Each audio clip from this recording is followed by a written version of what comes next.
செங்கல்பட்டு மாவட்டம் கூடுவாஞ்சேரியில் ஏற்கனவே போராடிய செவிலியர்களை கைது செய்த நிலையில் மீண்டும் போராட முயன்றவர்களை போலீசார் கைது செய்தனர். இதுகுறித்த கூடுதல் விவரங்களை நமது செய்தியாளர் சாலமன் வழங்க கேட்கலாம். சாலமன், வணக்கம். பணி நிரந்தரம் செய்யக்கோரி 6வது நாளாக செவிலியர்கள் போராடி கொண்டிருக்கக்கூடிய சூழலில் மீண்டும் செவிலியர்களை கைது செய்திருக்கிறார்கள். இவற்றை விவரங்கள் என்ன சொல்லுங்க? நிச்சயமாக அந்த தற்பொழுது நடைபெற்றும் இந்த 6வது செவிலியர்கள் போராட்டத்தில் அதிக அளவிலான செவிலியர்கள் தங்க முடியாத சூழலானது இந்த தற்பொழுது ஆர்ப்பாட்டம் நடைபெற்று வரும் இந்த ஆரம்ப சுகாதார நிலையத்தில் போதிய அளவிலான கலைப்பர்கள் இல்லாத நிலையில் பல்வேறு பகுதிகளுக்கு வெளியே சென்று தங்களுடைய இயற்கை உபாதைகளை கழித்துக் கொண்டும் அதே போன்று தங்களுடைய உடைமைகளை மாற்றும் அளவிற்கு இங்கு அறைகள் இல்லாத நிலையில் வெளியே சென்று மாற்றிக் கொண்டு வந்த செவிலியர்களை வலுக்கட்டாயமாக குண்டோடு வாகனங்கள் ஏற்றிய சூழலானது நடைபெற்றது. நாம் பார்க்கக்கூடிய காட்சி, வலுக்கட்டாயமாக பேருந்தில் இருந்தவர்களே போலீசார் அராஜக போக்கில் போராட்டத்தில் ஈடுபட்ட வந்தவர்களே அடாவடித்தனமாக வாகனங்களில் ஏற்றும் சூழலானது நிலை உள்ளது. குறிப்பாக 6வது நாளாக தர்ணா போராட்டத்தில் ஈடுபட்டு வந்த குறிப்பாக அறவழியில் போராடி வரும் செவிலியர்கள் தற்போது எங்களுடைய வாழ்வுரிமைக்காக போராட்டத்தை நடத்தி வரும் நிலையில் போலீசார் அடக்குமுறைகளை கையாளுவதாகவும் அதே போன்று வலுக்கட்டாயமாக பேருந்தில் நின்றவர்களை கூட விடாமல் போலீசார் அங்கிருந்து அழைத்து வந்து பேருந்துகளில் ஏற்றும் சூழலானது நடைபெற்று வருகிறது. 6வது நாளாக நடைபெற்று வரும் போராட்டத்தில் பேச்சுவார்த்தைகள் 3 முறை நடைபெற்றும் 3 முறையும் தோல்வியடைந்த நிலையில் 6வது நாளாக இந்த போராட்டமானது நடைபெற்று வருகிறது. மோகன், விவரங்களுக்கு நன்றி சாலமன்.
ஆறாவது நாளாக தொடரும் எங்களுடைய இந்த செவிலியர்களின் போராட்டம் இன்னைக்கு மிக கடுமையான முறையில காவல்துறையால கையாளப்பட்டிருக்குது. இங்கே போதுமான அளவு கழிவறை வசதிகள் இல்லாததுனால பக்கத்துல இருக்கக்கூடிய கழிவறைக்காக போன எங்களுடைய செவிலியர்களை பெண்கள்னு கூட பார்க்காம அவங்கள கதவை தட்டி வலுக்கட்டாயமான முறையில இழுத்து சென்றது, இன்னும் சில இடங்கள்ல மிக கேவலமாக அவங்களுடைய ஆடைகளை கூட அணிய விடாம மிக வன்மையாக அவங்கள தரன்னு இழுத்துட்டு போய் காவல்துறை ஏத்திட்டு போயிட்டு இருக்காங்க. இண்டிவிஜுவலா கைது பண்ணிட்டு இருக்காங்க. இப்ப வரைக்கும் அவங்க எங்க போயிட்டு இருக்காங்கன்றது கூட எங்களுக்கு தெரியல. சமூக நீதி பேசக்கூடிய ஆட்சி, பெண்களுக்கான வளர்ச்சின்னு சொல்லிட்டு இருக்கக்கூடிய இது நியாயமா? எங்களுடைய கோரிக்கைகள் நியாயமானது. அதுக்காக நாங்க அமைதியான முறையில நாங்க எங்களுடைய போராட்டத்தை எடுத்துட்டு இருக்கோம். எங்களுடைய பேச்சுவார்த்தையில உடன்படி எட்டுச்சுன்னா நாங்க போராட்டத்தை முடிச்சுக்க போறோம். அதை விட்டுட்டு எங்களுடைய கோரிக்கைகளை என்னன்னு கேட்காம, அதுக்கான வழிமுறைகள் என்னன்னு பார்க்காம இப்படி மிக கொடுமையான முறையில அரசு கையாளுறது மிகவும் கண்டிக்கத்தக்கது. இது நாங்களும் இந்த தமிழகத்துல இருக்க பெண்கள் தான். நீங்க ஒரு சாராரம் மட்டும் வளர்ச்சியா காமிச்சுக்கிட்டு உங்களுக்கு ஒரு பேரிடர் காலத்துல உதவி பண்ண ஒரு செவிலியர்களை இந்த முறையில நீங்க கையாளுறது மிக மிக கண்டிக்கத்தக்கது. இது எங்களுடைய அவமானம் இல்ல, ஒட்டுமொத்த தமிழகத்தில் இருக்கக்கூடிய ஒவ்வொரு பெண்களுக்கான அவமானமா இது எடுத்துக்கணும். கொரோனா காலத்துல எங்களை வெந்தய விதைகள்னு சொன்னீங்க, எங்க மேல பூவை போட்டீங்க. இப்ப எங்க வாயில வாக்கரிசி போடக்கூடிய ஒரு இடத்துலதான் இந்த தமிழக அரசாங்கமானது இந்த பெண்களை, இந்த செவிலியர்களை இந்த நிலைமைக்கு கொண்டு நிறுத்தி இருக்கு. நாங்க என்ன கேக்குறோம்? அதிகப்படியான பெண்கள் பணிபுரியக்கூடிய இந்த துறையில என்ன கேக்குறோம்? நீங்க சொன்ன தேர்தல் வாக்குறுதி 356 நிறைவேற்றி கொடுங்க அப்படின்னு தான் கேக்குறோம். எத்தனை வருஷம் நாங்களும் உங்களுக்கு காத்திருக்கிறது? அதாவது 4.5 வருஷம் ஆச்சு, 4.25 வருஷம் ஆச்சு. இன்ன வரைக்கும் நாங்க காத்திருந்து எங்களோட செவிலியர்களுக்கு எல்லாமே வயசு 40க்கு மேல தாண்டுது. அப்போ எங்களோட வாழ்வாதாரத்தை தான் நாங்க கேட்கிறோம். அப்படின்றப்போ எங்களோட வாழ்வாதாரத்தை மீட்டெடுக்கிறதுக்கு நீங்க என்ன வழிமுறை எடுத்தீங்க? நீங்க என்ன நடைமுறை செஞ்சீங்க? எதுவுமே செய்யாத ஒரு அடிப்படையில நாங்க அமைதியான முறையில நாங்க போராடிட்டு இருக்கோம். போராடும் எங்கள் செவிலியர்களை, பெண்களை நீங்க பெண்களுக்கான ஆட்சின்லாம் சொல்றீங்க, திராவிட மாடல் ஆட்சின்னு சொல்றீங்க, சமூக நீதியா ஆட்சின்னு சொல்றீங்க. இதுதான் சமூக நீதியா?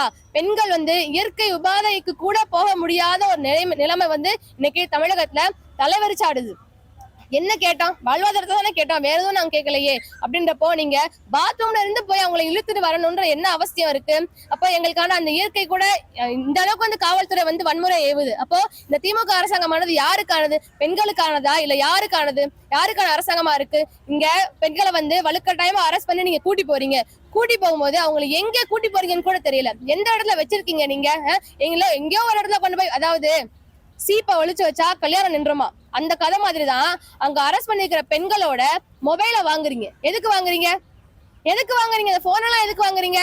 அவங்களுக்கு எத்தனை பெண்களுக்கு இங்க எங்களுக்கு பீரியட் இருக்கும், சோ இந்த மாதிரியான நிறைய இஷ்யூஸ் இருக்கும். அதையெல்லாம் தாண்டி ஒரு மன உறுதியோட நீங்க எங்களுக்கு செஞ்சு கொடுப்பீங்க அப்படின்ற நம்பிக்கையிலதான் இன்னைக்கு வரைக்கும் நாங்க போராடிட்டு இருக்கோம். அப்ப போராடும் எங்கள் செவிலியர்களை நீங்க அழைச்சு உங்களோட நியாயமான கோரிக்கைகளை தீர்க்கறதுக்கு உண்டான வழிமுறை என்ன நீங்க சொல்லாம எதுக்கெடுத்தாலும் எங்க பெரற்ற துணியிலையும் எங்களோட கோரிக்கைகளை நீங்க நிறைவேற்றாத ஒரு துணியிலையும் நீங்க இப்படி போராட்டத்தை நீங்க தூண்டதான் செய்றீங்க. போராட்டம் நாங்களா நடத்தல.